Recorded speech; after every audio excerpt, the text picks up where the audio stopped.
Ing ngarep wis pinercaya kawan Kang Sira.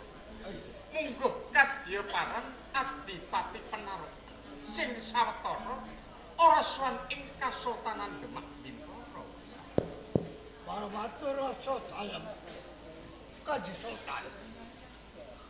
Dene kautananipun lan dalem pariputusan dumateng Prabu Semika Supados rakyataken kautananipun Adipati Penarukan. Tunggu adatosaken bentang sirahantasipun kautananipun ing Bintara Demak kaliyan ing Penarukan. Malah saya Kanjeng Sultan ing dinten samangke Prabu Semika Pikut wonten sodal katemen Adipati Penarukan. Kabeh para prabote negara kuban ing Kasultanan Demak Bintara kalenggih ing yuda. Rama Kalijaga Kanjeng Sultan sampun miturut aturipun Bupati Wonosalam. Ing kalanggan menika perdiret saking Demak Bintara malah kalinggih ing yuda. Rama Kalijaga Naka cekap jamanipun anggen kula ngasta pasraning adil wonten ing Kasultanan Demak Bintara. Kanjeng Sultan keparenga wong tuwa tak urun-urun rembug yen perkara titi ari kalenggan iki Dipati Penarukan wani ngersa dalem denipun Yayi Sultan Trenggalek. Sultan saupama panjenengan dalem ing pengkone keburu utawa kebranang ing penggalih urung tanurung slira dalem adecenges kabing para kawulana ing Kasultanan Demak Bintara. Panjenengan nika pinangka swing negari saupami panjenengan saksemenipun mangertos menawi Prabu Semi titi wedal menika karangket Dipati Penarukan Tunggul Wulung lajeng panjenengan badhe tuwuhane piyambak abenajeng kalian Tunggul Wulung. Sultan saupami panjenengan tetandingan kalian Tunggul Wulung menawi menang menika mboten kondang menawi kawon deder mila saking menika Yayi Sultan panjenengan menika dipun sepokaken sakabing para dewaning ulama wonten ing Kasultanan Demak Bintara. Ana wonten sebatan Innallaha ma'as-sabirin. Wong sabar menika kasdanipun Gusti Allah Subhanahu wa taala. Mila saking menika mbok inggih panjenengan lenggah ingkang kangge sedeca ayat menapa titi wedal menika sedaya para pinisepuh para dewaning ulama wonten ing Demak Bintara dipun kelempakaken dipun ajak musyawarah perkawis balelanipun Dipati Tunggul Wulung. Dening titi wedal menika wonten ustad saking Pandi Kudus monggo panjenengan dalem nyuwun pangeguh utahe nyuwun memanggipun Jabar Sudi. Rama Kalijaga Nuwun panjenengan kula atur lenggahken kanthi prasaja Rama Jabar Sudi. Jebeng Sultan Nembe kemawon karembat miturut atur pangandikane Rekyana Patih Wonosalam. Ing titi kalenggan menika peperangan ing Kasultanan Demak Bintara lan ing Kabupaten Penarukan. Dereng wonten karampungan saya-saya malah ndodol kula pamekke geni sak pelik bakal ngubar ngebaki bawana. Mila mekaten Rama Kudus ampreh prayogane kula nyuwun eguh pamrayoginipun Rama Jabar Sudi. pangapuntenipun nggih Jebeng Sultan Nggih. kepareng kula tak matur. bab perkawis mbalelanipun Dipati Penarukan Tunggul Wulung. Niku mboten sah jenengan galih kanthi permadi. Napa to sebabipun kok kula saged matur ingkang kados mekaten? Tunggul Wulung menika rak turas saking Majapahit. Nggih ta? Tunggul Wulung turas saking Majapahit. Kok umpamiya wong teng ngene Kasultanan Demak wonten salah satunggaling pikukuh sesepuh paguron ugi turas saking Majapahit. Mbok monggo to bab perkawis balelanipun Tunggul Wulung Penarukan niku jane enten sing ngajani. Enten sing ngajani.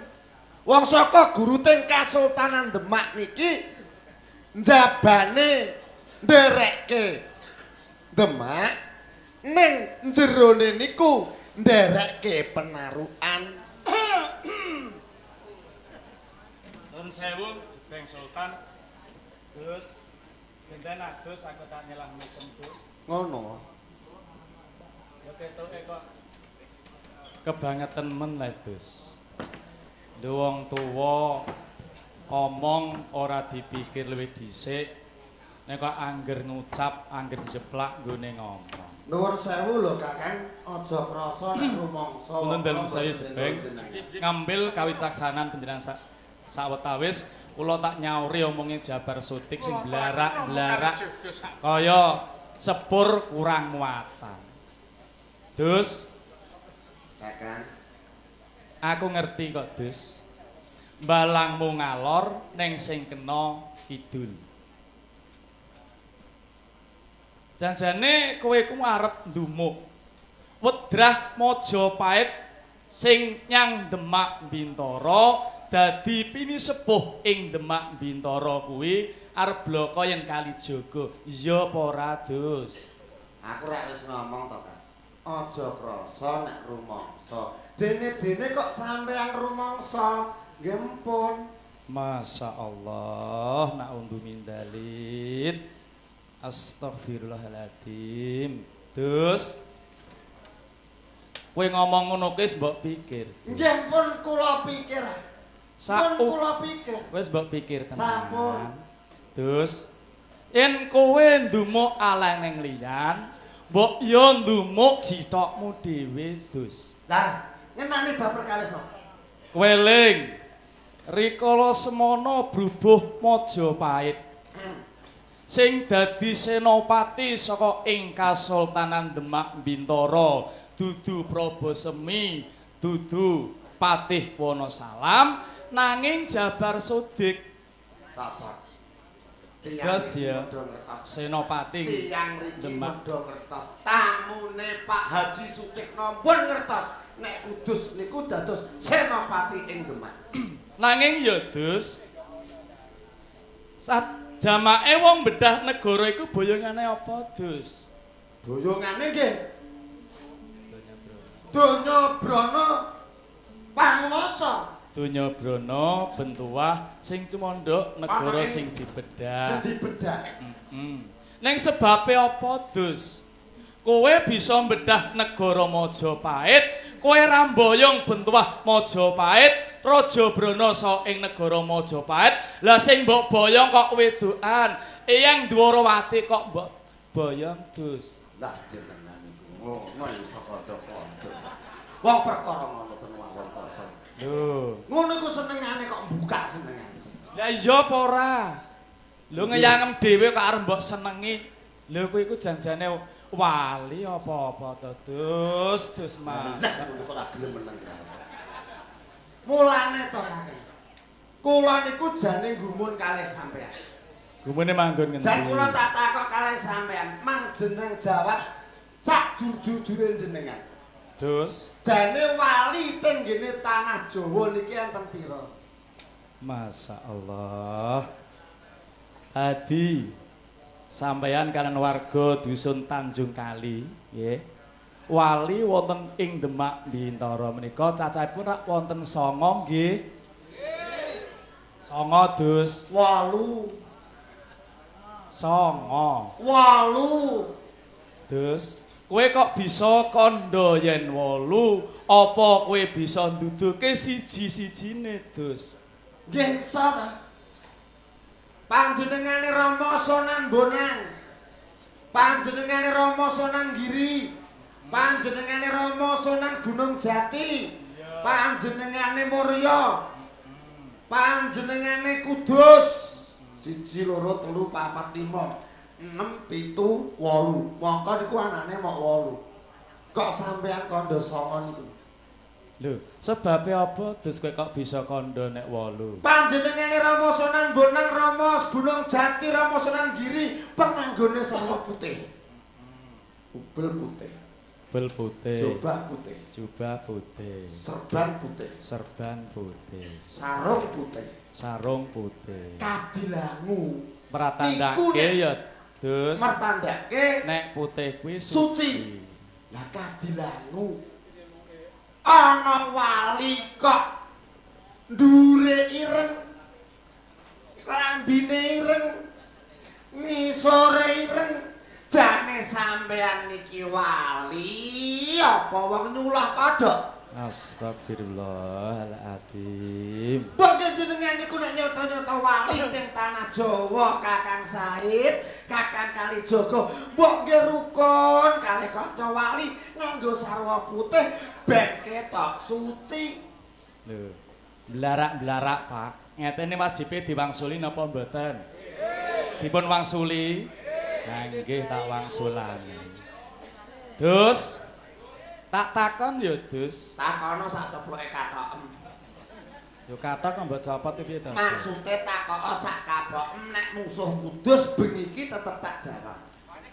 Apa mesti Dus yen putih kuwi pratandhake suci, yen ireng pratandhake kemaksiatan. Warga Tanjung Kali pun do ngertos Kakang, nek putih niku suci, nek ireng niku rusak alias maksiat. Durung mesti kok, Dus. Tak takon ya, Dus. Takonono, Mas. Sandangam sarwa putih. Putih wong kudus. Putih nek ketetesan mangsi abang rupane piye, Ya Dus? blentong abang to. Nek ketetesan mangsi ireng, Ya blentong ireng. yen ketetesan mangsi kuning. Ya blentong kuning. Lho ngono kok mratandhake suci, Dus. Beda, Dus. Nek ireng jabane ireng, jerone lho, Dus, ireng, Dus. Iya apa ora? Nggih napa mboten, Pak? Dus. Kowe mono putih ku ndak ibaratke ndok kok, Dus. Lah nek ireng tak upamake woh manggis. Kowe ngerti woh manggis, Dus? Apal biasane nek bar mangan kudus kok. Ngerti. Manggis kae rupane piye, Dus? Ireng, Mas. Nek dibuka isine piye? Diocek putih. Rasane piye, Dus? Nek wanci panas bar mangan dienggo bilasan seger, Mas. Manis. Manis. Alhamdulillah. Alhamdulillah kenikmatane Allah buah manggis, Mas. Dus, kowe ngerti ndok? Yo apal. Ndok pitik kae lho, Dus. Putih. Putih ta.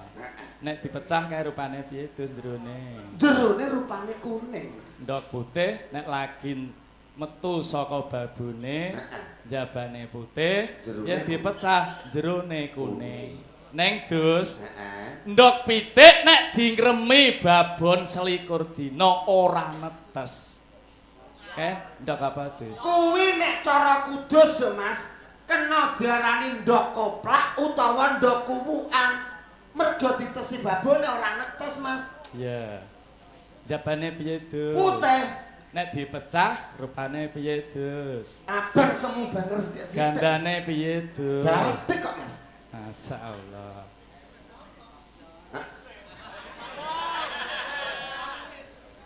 Lho kok ora padha, Dus? Sampeyan ngomong sithik kok nyelekit ati, Pak. Tapi jenengan rasuli kaya sing ngomong pisan, Kas. Lara atiku. Lho njabang putih jerone kok ora padha, Dus. Ndok kok, Mas. Lah ya ndok, ora nrimo kowe. Lho kok ora trimo pripun? Ya wis ora nrimo saikine ndak ibaratke. Kowe roh ngarepane Mbah Pak Hadi kuwi. Pak Haji. Nang pojokan kae sing nang gone kurungan kaya apa Budire. Neko halah bener nek keadilan itu wong ora tau metu. Neko jenenge manuk, Mas. Manuk kae manuk apa? Manuk beo kae. Rupane piye? Rupane ireng, Mas. Pakanane apa? Wah, pakanane nek Pak Haji Sutikno makane manuk beo kae pilihan, Mas, mesti pilihan. Apa tuh? Wah, bias mawon milih ketan ireng campurane madu, Mas. Mergo kepengin negele ben apik. Beras ketan ireng lan madu ki nek mungguing Islam halal apa haram, Tuh? Wong Tanjung Kali wis roh ya, Mas. Nek beras ketan ireng campur madu kuwi halal. Halal. Sonen kok gobloke ngene. Ya wis goblok lah ora apa-apa. Lah iso. Manuk bio kae nek didol payu pira, Dus? Nggone Pak Haji Sutikno kae lagi dinyang 12M rong dikekno. Apik dienggo dandani sing mburi ki rong dadi. Apik ya, Dus. Apik. Jos. Cocok. Dasar manuk bio. Manuk beo. Pakanane Beras ketan campur madu. nah, nek didol Regane jutaan utawa miliatan. iku ireng lho, Dus ya. Iso manuk lho kan. Heeh. Saiki aku tak takon ya, Dus. Takonono Nyang sawah kae sing pelaku tongok-tongok kae apa Dus jenenge, Dus? Eka nek wong Demak utawa wong Kudus ngarani kuntul, tapi nek wong nggonku jenenge blekok. Blekok ya, Dus ya. Heeh. Blekok kae makeme apa, Dus? Wah, iki ya goblok temen. Cacing, kodhok. Masya Allah. Blekok kae pakane Cacing karo kodhok. nek mungguing wong Islam cacing lan kodhok kuwi halal apa haram? Wong Tanjung Kali wis doroh, Mas. Nek kodhok karo cacing kuwi haram-haram nggih, Bu nggih. Yo dungokno. Haram. Heeh. Regane nek didol payu pira, Dus? Lah 10.000 ana sing nyenyang. Lah mula saka kuwi, Dus, durung mesti nek putih ku mratandake kesucian utawa kebejian, nek ireng mratandake kemaksiatan utawi Allah. Saiki ning endi? Maksudnya piye ki, Mas? Lah pripun, Pak? Wong manuk kok, Mas. Lah iya. Lah sampean manuk beo kok didingi jenengan nek manuk blekok kok didingi kula. Kula niki kaya manuk blekok pripun? Lah kowe kaya manuk blekok apa ora? Pripun sederek? Kados manuk blekok napa mboten?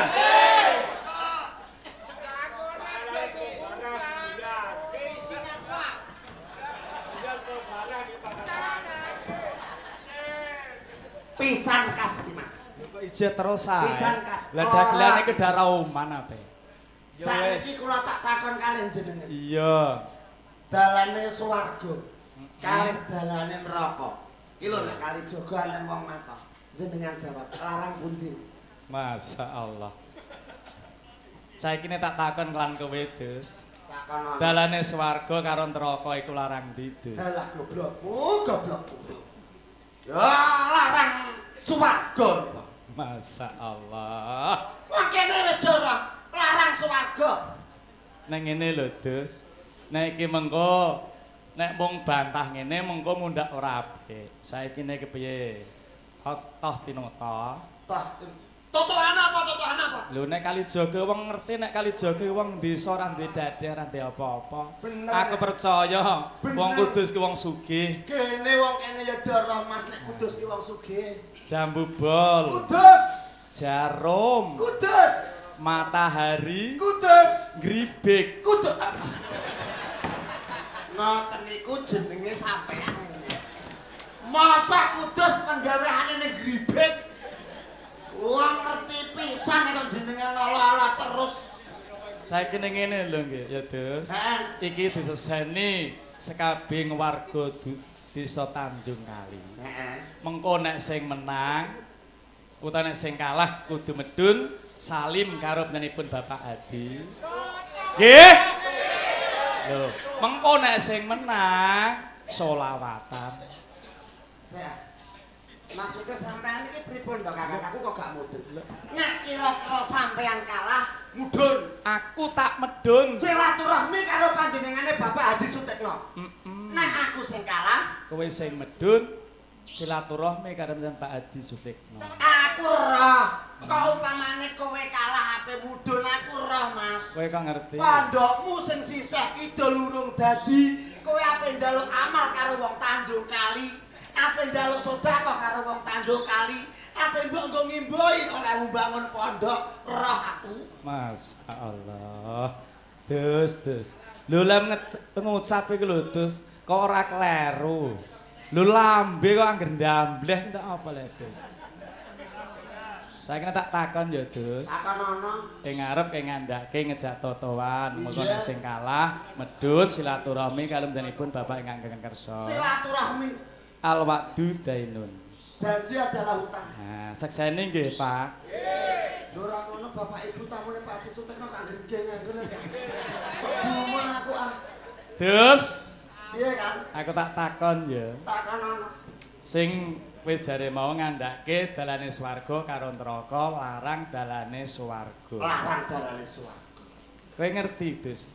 Botol sing nang ngarep kae sing pating glundung kae apa Dus jenenge Dus? Akeh.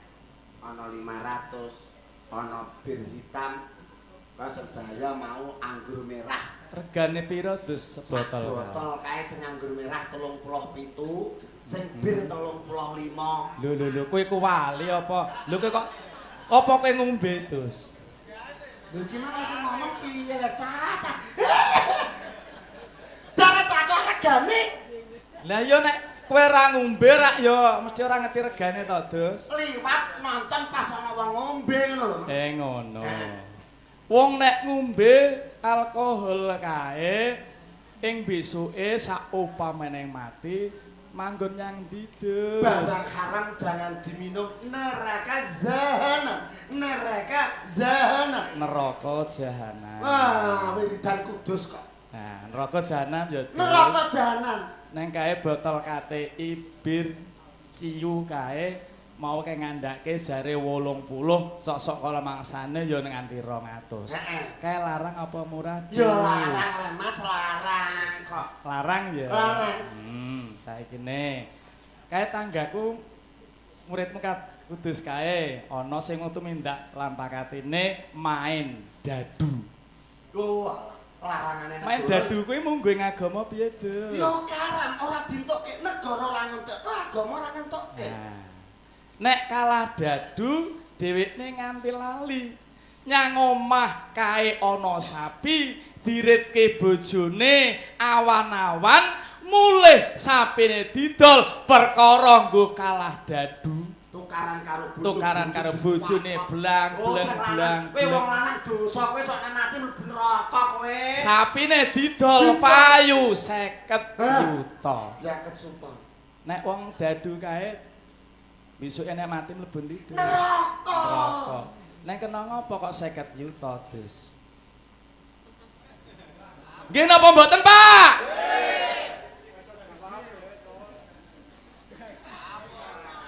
Piye? Saikine nek dalane swarga murah kok, Dus. Ana dalane swarga kok murah. Aku marak nyebrang dalan ke lho, Dus. Iya. Karo takok Bapak ekonom mau. Pak, pundi Pak ingkang wonten ketoprak Kembang Jaya? Niku lho. Motore wagi, ana motor aki aku arep nyebrang ora iso. Malah nyai mau arep nonton. Wong tuwek. Amen nonton. Arep nonton. Tuwek kok melok. Aku rumangsa 11. Nyai mang tak tuntun klinik, kliwat ratan sing rame. Nah. Nek wong tetulung kuwi dalane swarga apa neraka, Dus? Swarga. Tulung kok. Swarga ya. Swarga. Kuwi nganggo prabeya apa ora? Tuntun. Ha iya tuntun iki nganggo prabeya ngentekke dhuwit apa ora? Ya ora wong kowe nuntun kok. Lah mulane. Nuntun wong tuwek arep nonton Kembang Jaya, ketoprake Butina mbok tuntun tok. Amale akeh, sok nek mati mlebu mlebu swarga. Iya. Kese ora sangem keprabiya yen kaya mangkono dalane swarga kalau dalane neraka larang dalane neraka. Wong Tanjung Kali terajun bola aku apa ora? Nuwun sewu warga Tanjung Kali sedaya kemawon waduh khusus tamune Bapak Haji Sutekno. Mulai sesuk jenengan kudu meloni kudus. Sijine wong 1 per kepala jenengan tak tuku 200.000.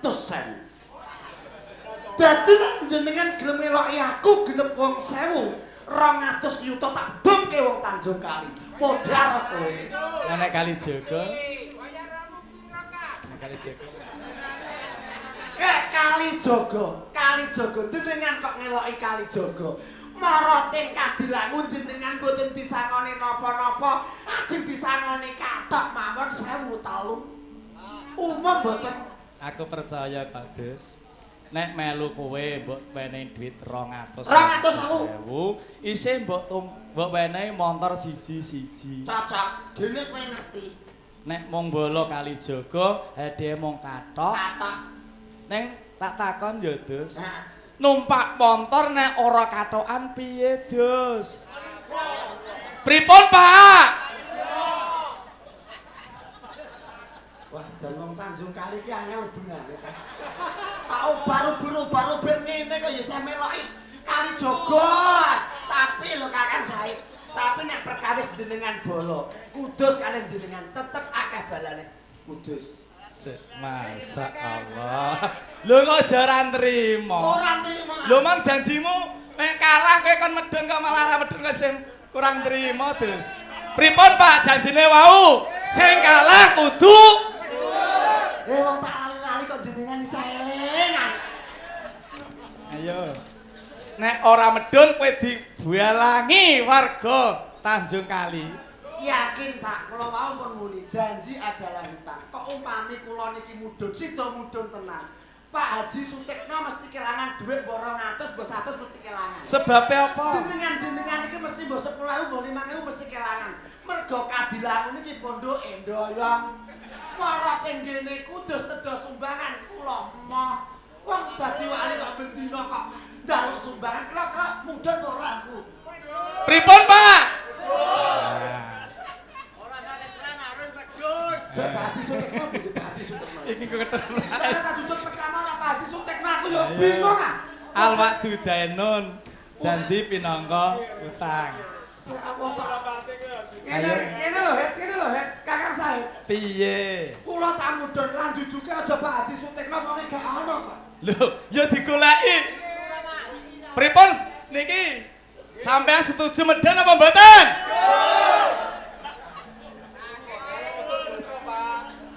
Ora ngono dadi kudus sing diparakon mudhun iku wong tau. Lho. Lah nek kowe timbange kowe ora medhen diagali wong kene. Ayo wis aku tak mudhun lho, perkara mudhun kok. Lah keke kono Pak Hadi. Selawatan ah sampean. Ya selawatan. Medhen ah. Monggo Pak, ya kula diringi nggih Pak nggih. Pola gawe mudhun kok jenengan. Salatullah salamun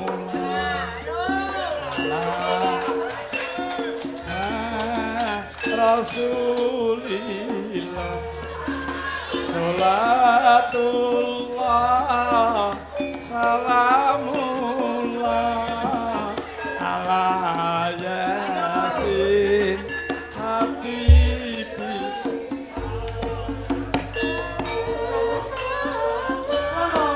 Lah kari kowe grandale pamer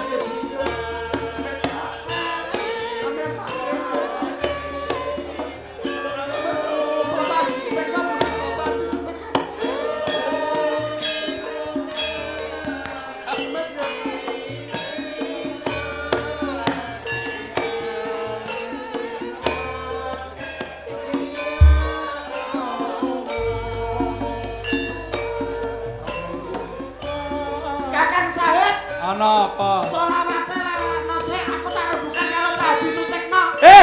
Aja sesuwe. Kon laren sik gamelane.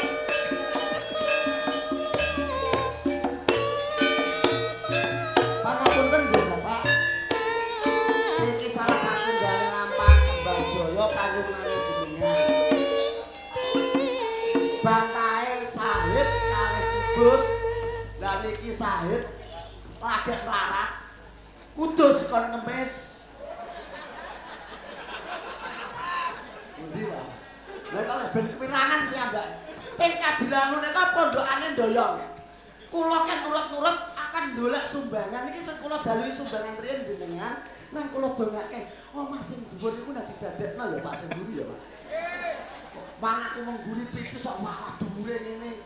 Alhamdulillah. Niki jenengan kabar sing kula tampi jare bos bunga sejawa tengah betul nggih Pak.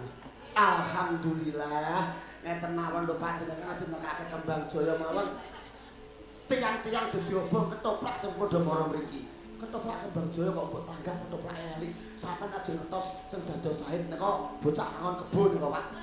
Masyaallah. Terus, Pripun? lho kok ala-ala mliya le, Dus. Lah salahe ngono mbok njaluk ngemis sumbangan ning kene. Lah wis silaturahmi. Pak syuting nang Ragosar ana gage-gage. Lho. Udus iku sugu-sugu wali kok ngemis kae. Lah jare mbok kan ngemis kaya mbok bangun pondok amlek kan. Jamek, Dus. Ora man kancane kok. Matur sembah nuwun. Mugi-mugi panjenenganipun Pak Haji Sutikno bunganya selalu laris. Amin. Aku ngetundi ki engko yak wong neh. Perkara penganggon aku ngantek mudhun. Ki iki amit Pak, amit Bu. Amit. Lakon ate mbok gawek ngene iki. Lho. Yo ora nek kudus kok mudhun niku. Lah merah janjine dhewe ta. Sing kalah pedhot. Lah iya Tapi gratis sih Mas. Masyaallah. Lah tantene suwi Pak Haji lah ditokno kok. Lah nek ora perkara gratis Pak Haji, lah mengko dadi wene Butino. Tindak tukul pailite kok. Toprak diwangi ngene ngundaki sithik ya ora gelem. Anjek kae. Lung bayaran wis 1.500.000. 1.500.000 dilongi 1.200.000. Wis Dus. Sampun Saiki wis setok. Nggih. Lah jare engko nek tak bacotke mesake dagelane ke lho Dus. Nggih. Nah. Waalaikumsalam warahmatullahi wabarakatuh.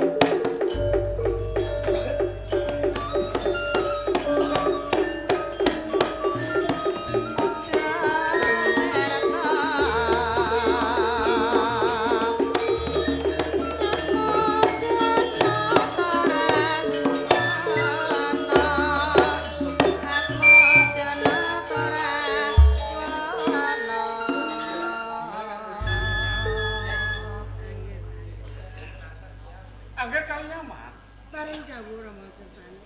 kok ora ndak tingali marak ana ing Kasultanan Demak Bintara. Apa pancen ya mung kepengin ngerteni kahanan ing Kasultanan Demak Bintara? Apa ya pancen Kang Sira ana kawigaten sing sambung marak pranatan ing Praja Demak? Wonten kawigaten. Saderengipun ingkang putra matur ngaturaken sungkeming pabektipun Ju Rama. Tak tampa gawe bungaing wektu. Ora liwat pangestuku tampane kaliyan. Sanget anggen kula mundi miwahana tegu kayuwanan Rama. Sowan kula wonten ing Demak Bintara ngaturi wuninga Rama Sultan. Ing bab apa? Wa semenanjung anis saking Santin. Penanjung iki anes.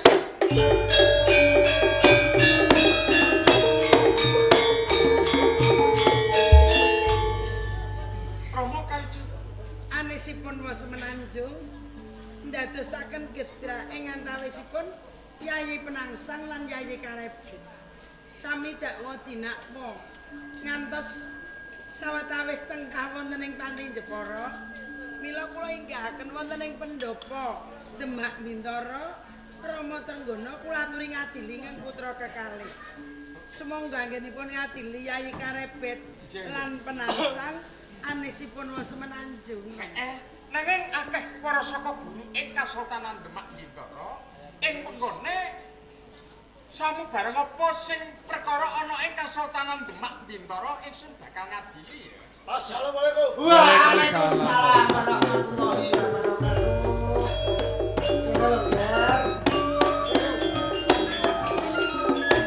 Hadirin, kene kula arep bojomu.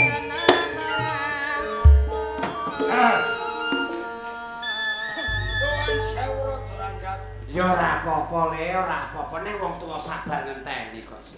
Rama Kalicut Sabda paring pangandika Jepang menawi Sultan. dipun petang kawonten wonten ing Praja Demak Bintara malah saya katon ketaman bedhut anggendan amprih prayogane Rama Kalijaga kula nyuwun paprayogi amprih gancaring kula ngasta gawat pusaring adi wonten ing Praja Demak kita Jepang Sultan menawa seloro dalem nyuwun pangiguh kelan wong tuwa awit titik ari kalenggan iki penangsang uga munggah ana ing pendopo perkara anisih semenanjung saka ing Panti Jepara.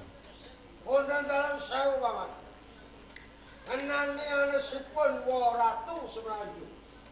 Kula sampun saged nyepeng sinten durat makan. Wis kok cekel malih Sampun. pinter wiridan kudus. Kondo ya, kondo karo Malah kaporo sampun kula injaken. Wis kok unggah ki. Wonten ing Kasultanan Demak. sapa Sang Manindra Jos. Ratu Semenanjung Boten wonten 3 kali karebet. Karebe.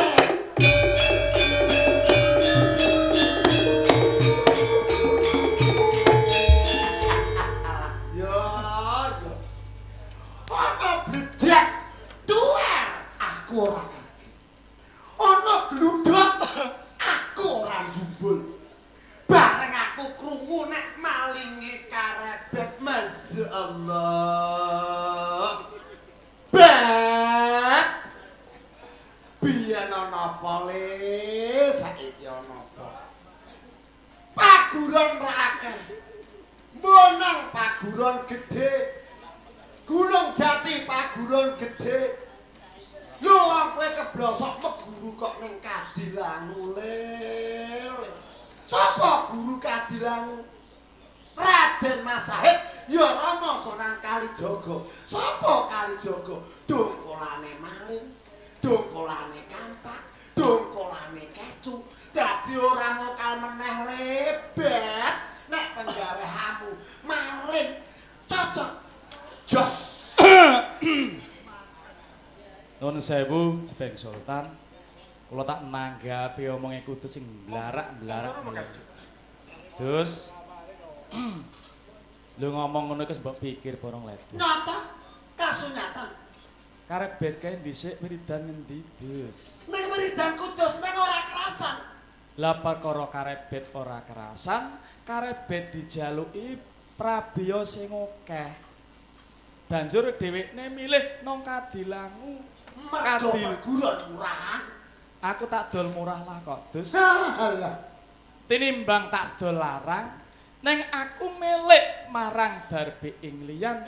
Besok menawa tinimbal ngersa dalem Gusti Allah Subhanahu wa taala, aku ora manggon ana ing kasuwargan, nanging malah manggon ana ing neraka jahanam. KPPT kahanan le. Nutup-nutupi muripe. Hah? Dus, Apa? aku tak takon ya, Takon Dus. ana takon terus kok. Dongkol kuwi tegese piye, Dus? Laren. Laren. Dongkol kuwi laren utawa mantan. Dus, Ket ngomong. Piye? perangkat kene bentenipun Pak Bayan wis purna nggone nyepeng pangwasa dadi Bayan. Laren mulai dadi. Laren ben dadi Bayan. Pak Carik nggo laren nggoning dadi Carik utawi wis purna nggoning dadi Carik. Laren le anggone dadi cari. Pak Inggi purna nggone ngembat pranatan ana ing Tanjungana. Laren mulai dadi lurah nang gone Tanjung. Alhamdulillah. Terus rikala dhisik Sahid ya Brandal Lokajaya. Nggoning tumindak brandal maling ngecu jugil gedheking liyan. Sopo nek mbok akoni. Nanging kabeh wis sakwising Sahid dibaiat dening Rama Makdum Ibrahim leren sekabing tumindak lan pakartine maling brandal lan ngecu saikine maring gone leren dadi wong sing apik ngedoi laranganing Gusti Allah ngedoi laranganing negara saikine dadi wong sing apik Kon mudun iki piye lah? Ampun apa kok mudun terus? ning ora bedane kowe Dus Lah nek kula dhisik kowe dadi santri nek leren saikine dadi bak Cocok. wong guru terani bajingan kok malah cocok. Lain paling dadi santri. Dadi santri. Larang nek santri. Dadi paling. Lah wong mak murid kene ora ngerti ketok delem. Pripun? Dus Kakak saya. Jepeng Sultan Rikning Jigsa Agung wonten ing Kasultanan Demak Bintoro menika kula mila kula tak miterang kalian ing antawisipun wedrah ing Demak Monggo, Bintoro. monggo Mas. Dus aku tak takon muridmu ya. Muridku gagah perkoso. Lamun jenengan takoki dijawab kanthi jujur. Tenang Jujur sang. ya. Kae kula paling jauh. Tenang sang. Paling jauh. Kowe ngandhake sing maling Karepet. karebet. Sing dadi mbatawa sapa? Waratu Semenanjung. Aris. Sing ilang ora atuh semenanjung. Saikine sing dadi seksine sapa? Kula ke, Pak. Wah, seksine anakku dhewe. Anakku lanang dhewe seksine. Cocok, cocok. Cocok. Iya, apik. Apik ya, Dus. Wong antene gurune telo, muridé glethuk.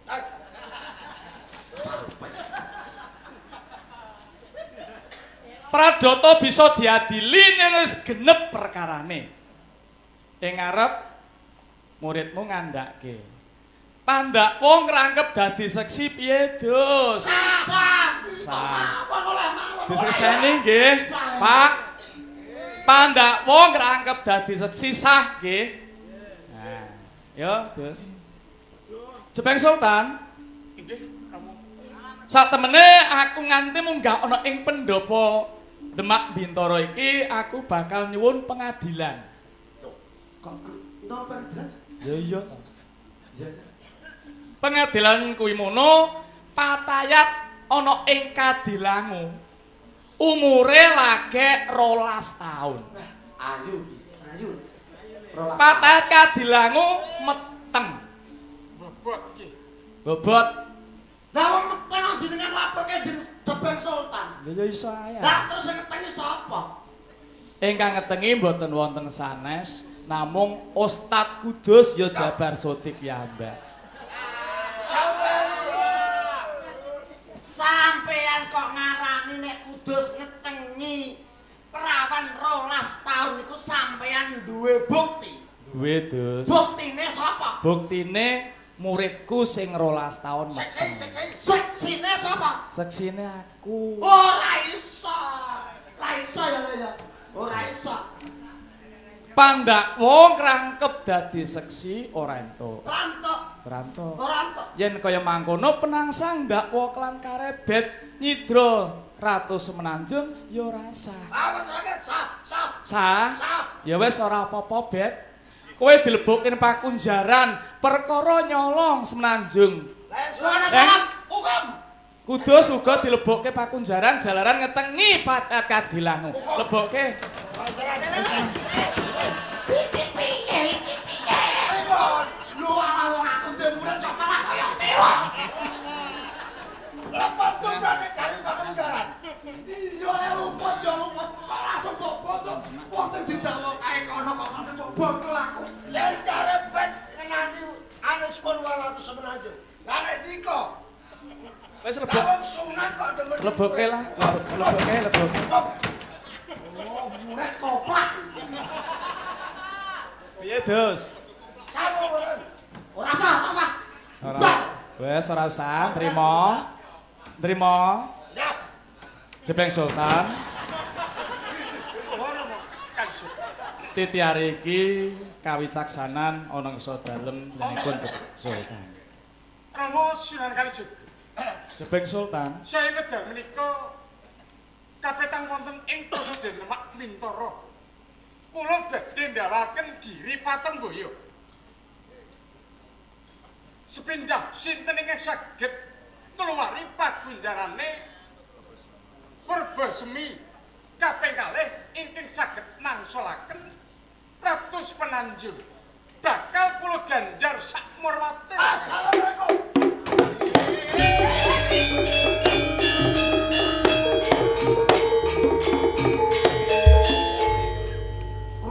Blas. Suwuk sik kok. Suwuk yen. Urung disuwuk wong. Dipun suwuk yen. Kok bladrah. Wah, Bismillahirrahmanirrahim. Bismillahirrahmanirrahim. Alas, Sing tak suwuk kowe. Kok malah aku mbok suwuk? wale.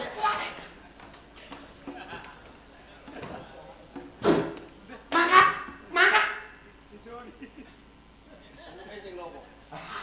Pak Batin wis jam 3 lho. Mangkat.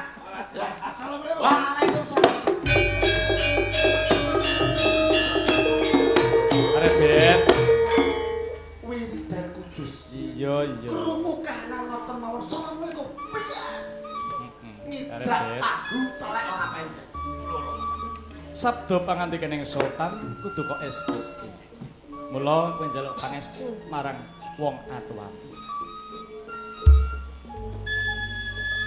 Nyun tambeng Karep pangestu. tak idene widodari terus Mugi-mugi saged kasu. Nyun Bet. tambeng pangestu. Kowe sadurunge njakake sukumu rene. Dening Kalijaga iku ya tus wong Jawa.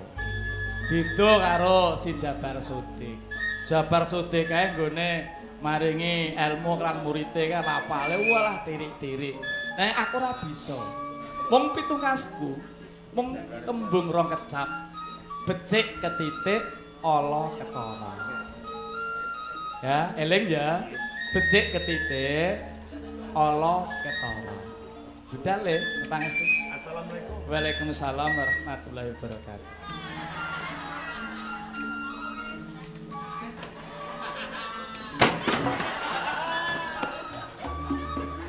Badok kono. Ya Sultan. Sakwise karebet lan penangsang nyembekane apa sing dados dawuh sira dalem, sajak aku kok ora kami tegan. Jalaran penarukan mono dhewekne lagi wae ndedring rasa batining sing ora nrimake. Mula wong tuwa tak lumka lakuning monggo-monggo bocah. saya deraken terus. Assalamualaikum. Waalaikumsalam. Terus Rehning wiridanmu ya wis tumindak sing kaya maono bias. Aku nyapa mesik ya, Gus. Pamit karo panjenengan, pamit yo karo panjenengan. Ya kebanget aja nesu. Wong ora nesu tok nesu. Nek nesu mendo madhek ndang stroke. Nggih. Wis ya.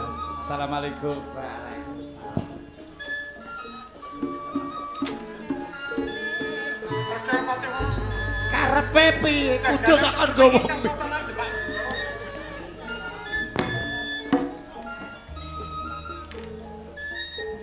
Jebeng Sultan. Kepareng kula badhe ngawat-ngawati murid kula. Monggo-monggo. Mergi tratapan atine kula. Assalamualaikum. Waalaikumsalam.